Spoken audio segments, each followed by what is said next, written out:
after 2 weeks in the small city of Castellon de la Plana. I'm back in Barcelona and heading home to Poland pretty soon. And I'm in front of the Arc de Triomphe. I think a lot of large touristic European cities have one of these. This one was built in 1888 for the World's Fair in Barcelona. And I'm gonna go do some of the most touristic things possible for a little bit. So I need to buy some stuff for my family and friends. So busco regalos para mi familia y amigos. You know, how's the broken Spanish there? Senora Peterson, high school Spanish teacher, if you're listening to this, how does that sound? So we're gonna go to La Rambla and look for some of this stuff, and there's some postcards I like to send to some crazy people I know back home. Is kind of a running joke. And then we're gonna do something a bit different because I want to actually look for something that's not touristic. I'm always warned that there's all kinds of pickpockets and things, and I need to be careful. So, you know, when I'm walking with my camera, I have no idea if it's true or not, because you go to various cities and people say this and this is dangerous, and it turns out not to be.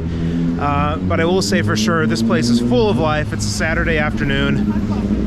And what's nice is we get a little bit of shade at least, so I don't have to pull out the umbrella. Expect all the normal gift stuff. They also have various, you know, weed-related things, but just actual like seeds. I don't know how I would even bring something like this home on the airport, especially monkey orchid, penis aubergine, penis pepper, rainbow cannabis. I don't know. I think this place has a kind of weird obsession of like dicks and weed on the street, and maybe pickpockets also. So I'm gonna go find some like semi-normal gifts at least. Doing the voiceover because there's always copyrighted music playing in these places. So one of the annoying things is people at all these little stores tend to just kind of go up and get in your business and not let you just look. So it feels a little uncomfortable to me, but I think I'm done here, and I need to get back and just kind of drop these things off in my luggage and mail the postcards and everything, and then we got to head off to this area, and hopefully the sun will be down enough that there won't be an issue. I also got to say, just to follow up with this umbrella that I bought in Castellon, just after a few days the handle comes off. So don't buy it at these sort of like kind of cheap Mundo Bazaar sort of places, because it's only going to really last a few days. Probably no locals would actually think like this, but see a supermarket Sanchez here, and this reminds me of the dirty Sanchez. So if you don't know what that is, please do not go to urbandictionary.com and look it up. It's a very, very bad idea. For my cat sitter, we have a cat cup and have a little spoon, and I got for someone else I got a kind of funny gift, a shot glass like that, and just a couple other things. We have some postcards I'm gonna send, and some refrigerator magnets. And I'm gonna go drop these off in my suitcase, then we're gonna go somewhere a little more interesting. I dropped off all my stuff, and it's much nicer out, so I don't need to have an umbrella, because look at this. So I could travel lighter with no sunglasses or anything else. So we're going to Zona Universitat. It's at the end of the metro line, and I heard there's some interesting stuff there, and we'll be able to get away from the tourists.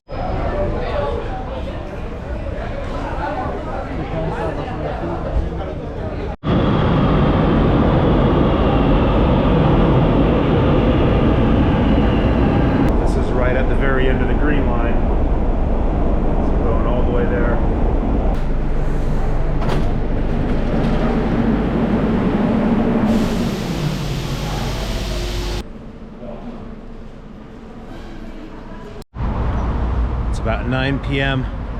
Everything takes longer than you think it would, especially when you don't know the city, or like you've been wandering around this new country for 3 weeks and you're just kind of tired. So hopefully I have enough sunlight to record something. Definitely my camera doesn't do as well when it goes down. So we are very clearly not in a touristic place, so I'm happy with that. And that being said, what's going to be here? You know, this is a little bit of a gamble. You know, I really like going, like, you know, go to the end of the metro line, some city you don't know. I know it worked really well in Kiev, a bunch of other places, but it's really, really hit or miss. You know, like in Kiev, I think 4 out of the 6 end of metro lines were interesting, and the other 2 were completely boring. I guess it's a little similar to Castellon de la Plana in terms of like general emptiness. And there was actually an interesting fact I wanted to give that I haven't mentioned earlier. So you know, I'm from Detroit, which is of course a very super, super cold place. And Detroit is only like a little bit north of Barcelona, as it turns out. So I think Detroit's around like 43 degrees north, Barcelona is 42 degrees. And, you know, in Detroit, you know, what do we have? We have 8 Mile Road, RoboCop, Juggalos, and a bunch of snow. In Barcelona, what do you have? You have palm trees. So it's kind of interesting how that is. I mean, I know it's kind of a known fact, but you know, you go the same number of miles north of the equator in Europe, and it's going to be way warmer than it is in North America. Can anyone imagine you take a trip to Detroit and you see palm trees? I'm not sure who would go to Detroit on vacation. I mean, I'm sure I'm going to get a lot of hate comments for that. I mean, I lived there for 18 years, so I feel I have some amount of room to kind of rib and make fun of Detroit. But, you know, I mean, I want to go there this summer because of family that's still there, but it's not generally the biggest tourist place for the most part. In some ways, this road seems a little more American. And we've gotten around the touristic noise. We still have tons of cars going by. The one thing though that I really do like about this is much better than American roads. It's still at least walkable. So you have sidewalks and things. Okay, yeah, we got a green here. So people in Europe, they often don't believe me that like in the US, most parts of the US, okay, maybe not like New York City or something, but most parts of the US, you can't really walk pretty much anywhere or bike anywhere. And you know, maybe there isn't even a sidewalk to some places, or you have to cross some like big highway full of all kinds of stuff. And I mean, definitely this isn't the most walkable place I've ever been, but it's not bad at all.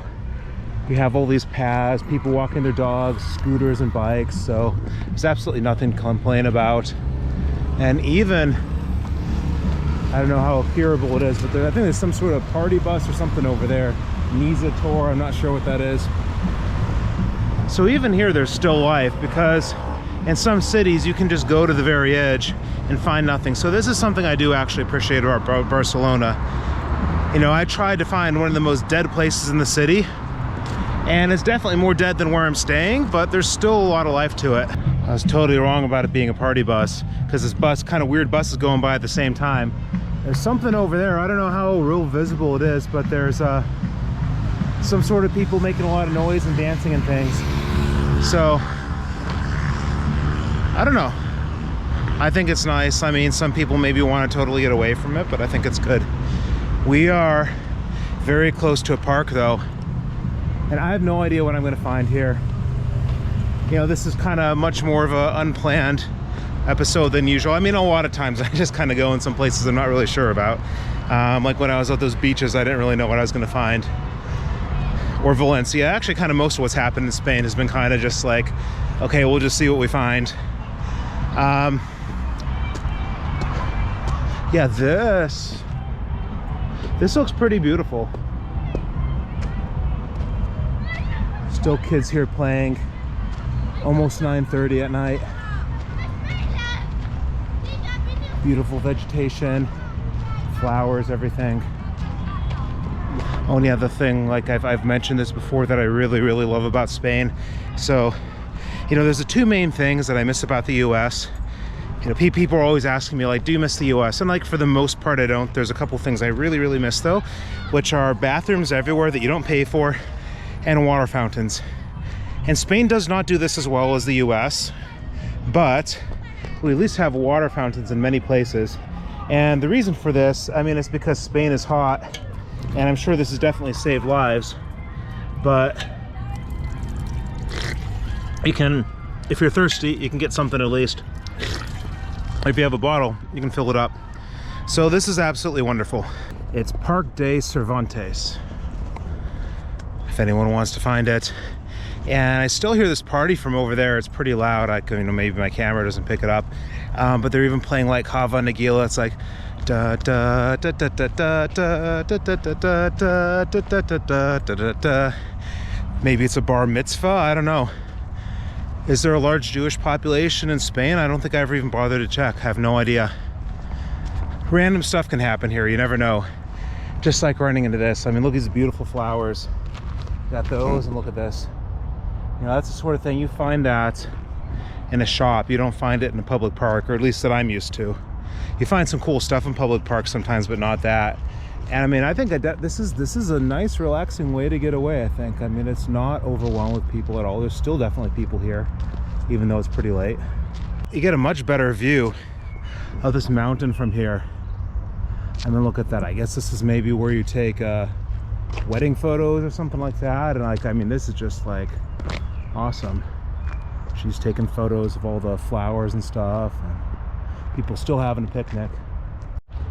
There's always this phenomenon, you know, if someone's taking pictures of something and says, oh, that might be interesting, let me go check it out. So I decided to go see what she's taking pictures of. And this is wonderful. All these on the ground just look really great. And this is really kind of weird because look at this plant. I mean, does anyone know what type of plant this is? I'm sure it's something basic.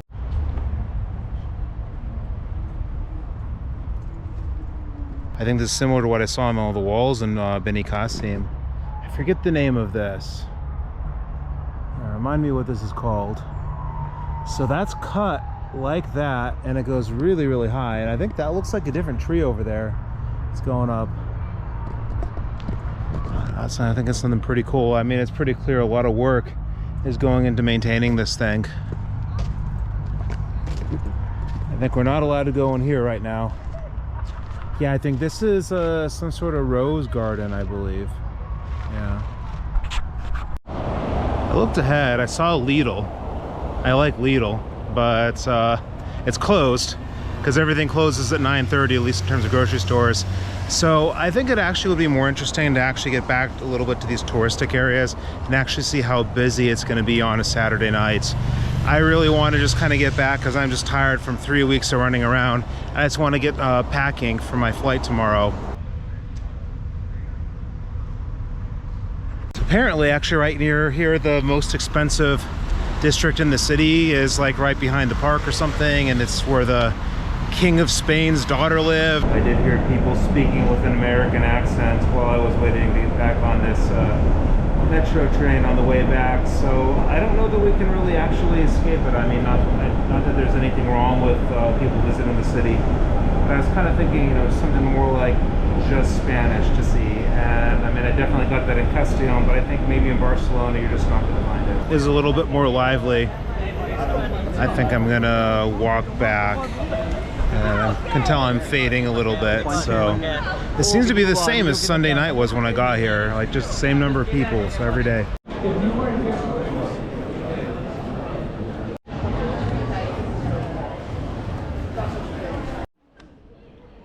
I'm in Barcelona El Prat Airport. Over there, flight to Warsaw, Poland. So I'm going to be getting on that, and I'm going to take a train to Poznan after a bit. It's actually a little quicker than taking a kind of 2 flights there. So anyways, I'm not feeling too talkative right now. I'm really looking forward to seeing my cats. I'm going to miss Spain, but I think I'll be a little bit more awake and a little more talkative after I get there.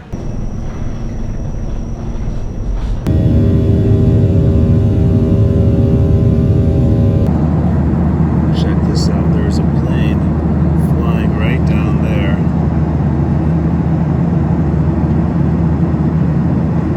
And I'm now where I started. This is in Warsaw Chopin Airport. And I need to make it back to Poznan on the train. And my bag is finally here. And it only took 70 minutes after the plane landed to get the bags here.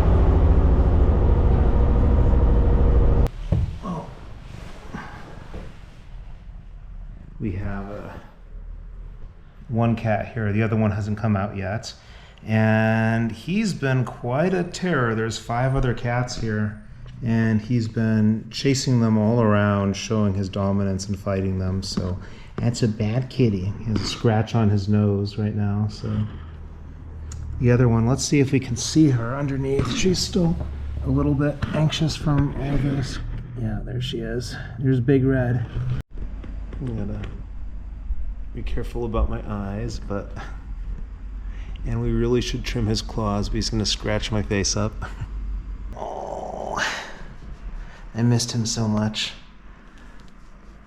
The most interesting part, though, was just simply the language, because this is something I think, being an American, that a lot of Europeans don't really understand, is kind of our situation with languages. And, you know, growing up in Michigan near Detroit, there was never any motivation to, say, learn Spanish. You know, we had these Spanish classes in high school. We pretended to learn Spanish, and it's something that's like, oh, well, whatever. And then I find myself in actual Spain. And then, you know, I've been in Poland for years now, suffering through this language, and then actually going to Spain and seeing like how much I can really understand.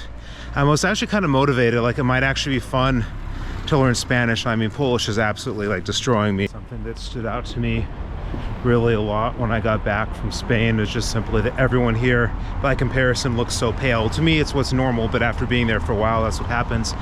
And overall, I guess I just kind of want to say some of the things that I really liked versus really disliked. You know, I'm not gonna say a place is awesome or bad or whatever, you know, just I'm gonna say what I actually think. And you know, the best points, I mean, to me, it was honestly just that, you know, there was a lot of people I think were free, they weren't really being repressed, they could go on the beach. There was just kind of a nice attitude, I think, around just kind of not caring. And you know, this can be kind of refreshing sometimes, this, I think, especially like when people are more reserved. And I would say like there's two really big downsides, and one of them was just all the Stalin and Lenin stuff, which is just kind of crazy. Like for me, it's kind of interesting if I'm like in actual Eastern Europe where there's a place where there's a history of it and it makes sense that this could be around. But seriously, I mean, this was a regime that was responsible for tens of millions of deaths. Why are people putting these up? I mean, it's I think extremely insensitive to those who died, and you know, especially being in Poland, which was greatly affected by this. And everyone says, you know, the Russian regime was definitely worse to them than the German regime. I think people need to get their heads out of fantasy land and stop glorifying these people. You know, they're murderous dictators. There's nothing good about Stalin or Lenin. The other thing was the bullfighting. That to me is shocking. It's still legal in 2022 that they're torturing animals for entertainment. So I mean, these two things, I definitely don't want them to overshadow in any ways the positives. And definitely it was very nice, that trip, and I definitely look forward to going back. I'm not sure when I will next. And I'm gonna be going next to somewhere very, very different. So there's the hint is gonna be this with Santa, and you can see if you can guess where it's gonna be and who I'm gonna be going with. But stick around and we'll go and somewhere very, very, very different.